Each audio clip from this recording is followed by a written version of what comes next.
Faut-il encore rappeler que le 8 mars n'est pas la journée de la femme?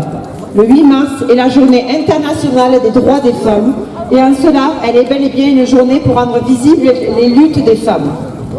Et si ce 8 mars est un samedi, cela n'empêche pas un appel à la grève. D'abord parce que certains secteurs travaillent le samedi. Ensuite, pour continuer d'asseoir le principe même de la grève féministe qui, dans le cadre de cette mobilisation pour les droits des femmes, consiste en un appel large, un appel à la grève du travail, des tâches domestiques, de la consommation. Parce que les acquis restent fragiles, il faut se mobiliser. Parce que les droits sont encore insuffisants, il faut revendiquer. Parce que le contexte général est au recul et aux tentations rétrogrades, voire réactionnaires, il faut lutter. Nos organisations syndicales, CGT, CFDT, CFE-CGC, FSU, Solidaire, UNSA, sont donc déterminées dans leur engagement pour faire valoir les droits, en conquérir de nouveaux, obtenir l'égalité et encourager la libération de la parole. Parce que le combat féministe est le combat de toutes et tous. Parce que la question du droit des femmes, de leur statut, de leur liberté, c'est évidemment une question morale, de justice, mais ce n'est pas que cela, c'est un impératif politique, économique et social. Dans un contexte international très préoccupant, la multiplication des conflits armés met ainsi gravement en péril la vie des femmes, compromettant notamment leur accès aux ressources essentielles en entravant l'éducation des filles, mais aussi en les exposant aux violences sexuelles utilisées comme armes de guerre. Face à la montée constante de l'extrême droite, nourrie à une idéologie réactionnaire qui porte atteinte aux droits des minorités de genre, des personnes les plus précaires, des personnes étrangères, les acquis féministes sont visés. Face à la progression des idéologies masculinistes, face à la tentation fémonationaliste qui détourne ces luttes à des fins xénophobes, racistes et LGBTQIA-phobes, il est crucial de s'investir non seulement pour combattre les reculs possibles, mais surtout pour obtenir des progrès qui sont nécessaires et urgents. Les politiques libérales ont creusé les fractures, inégalités sociales, précarisation et paupérisation croissante, des réalités qui affectent particulièrement les femmes. Les politiques publiques menées par les gouvernements successifs, censées garantir l'égalité professionnelle, ont été discréditées par un récent rapport de la Cour des comptes qui les qualifie de politiques en trompe-l'œil. Les femmes ne veulent désormais plus des annonces, des paroles en l'air, elles veulent des actes. Des actes qui permettent de remédier sérieusement et définitivement à des inégalités inacceptables et bien identifiées. En effet, les femmes ne veulent être cantonnées à des métiers sous-valorisés, mal rémunérés, faire partir des 62% des salariés payés au SMIC et qui constituent la majorité des 9 millions de personnes vivant sous le seuil de pauvreté. Les femmes demeurent minoritaires dans les catégories hiérarchiques élevées et aux plus hautes rémunérations. Plus les rémunérations augmentent, moins les femmes sont représentées.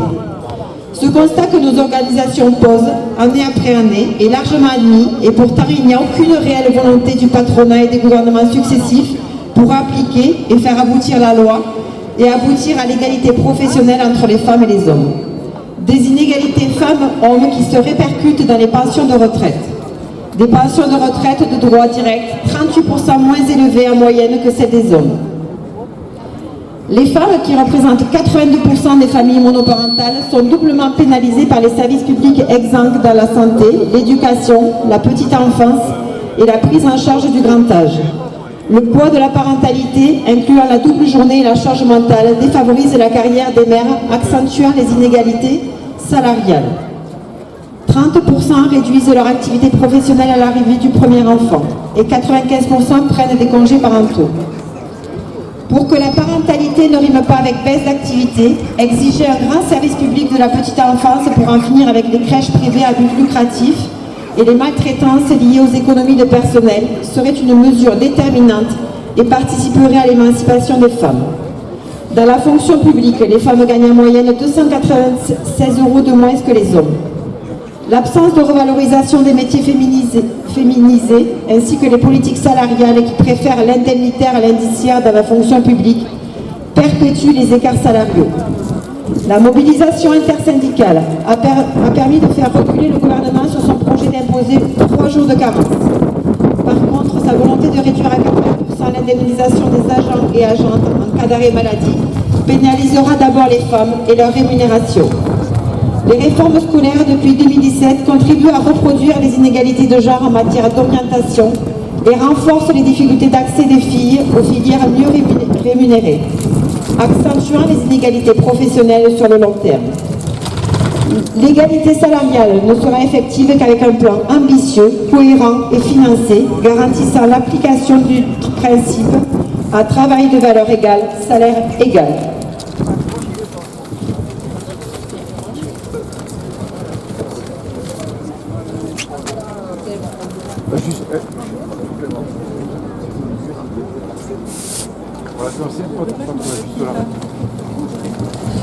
Des inégalités salariales ou de la dévalorisation du travail des femmes aux situations les plus violentes, les femmes, en raison de leur genre, sont confrontées tout au long de leur vie à une forme de violence, quand ce n'est pas des agressions concrètes.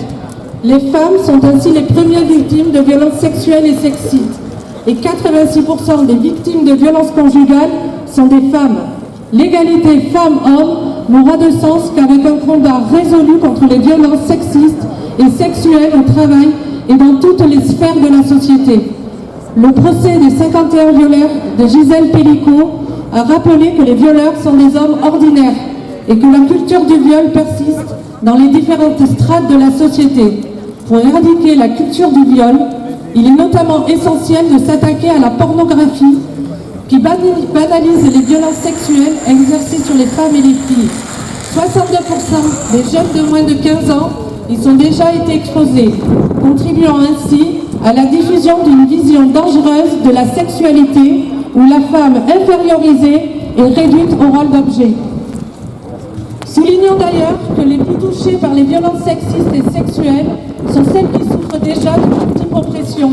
Femmes victimes de racisme, migrantes, sans papier, femmes précarisées, en situation de handicap, femmes lesbiennes et bifemmes, trans, femmes en situation de prostitution et celles victimes de l'industrie porno-criminelle. Face à ces enjeux, nos organisations resteront mobilisées et déterminées pour obtenir des plans d'action nationaux, d'action ambitieux pour l'égalité professionnelle, incluant des mesures fortes sur les salaires, les carrières et la santé des femmes. Pour exiger la transposition de la directive européenne sur la transparence salariale dans la fonction publique et la révision en profondeur de l'index EGAPRO, afin de garantir une revalorisation effective des métiers féminisés et d'interdire le temps partiel imposé. Pour exiger l'abrogation de la réforme des retraites 2023, pour exiger plus de moyens pour la lutte contre les violences sexistes et sexuelles, pour réaffirmer notre engagement et notre solidarité avec toutes celles qui subissent de plein fouet les conséquences des politiques obscurantistes, conservatrices et des guerres dans le monde. Un slogan de cette journée de mobilisation internationale est « Quand les femmes s'arrêtent, tout s'arrête ». Et bien que cela soit bien entendu, ce ne sont pas des paroles en l'air, c'est une réalité. Sans les femmes, tout s'arrête. Et c'est pourquoi nous sommes déterminés à lutter et à faire entendre nos voix pour obtenir l'égalité ici et maintenant.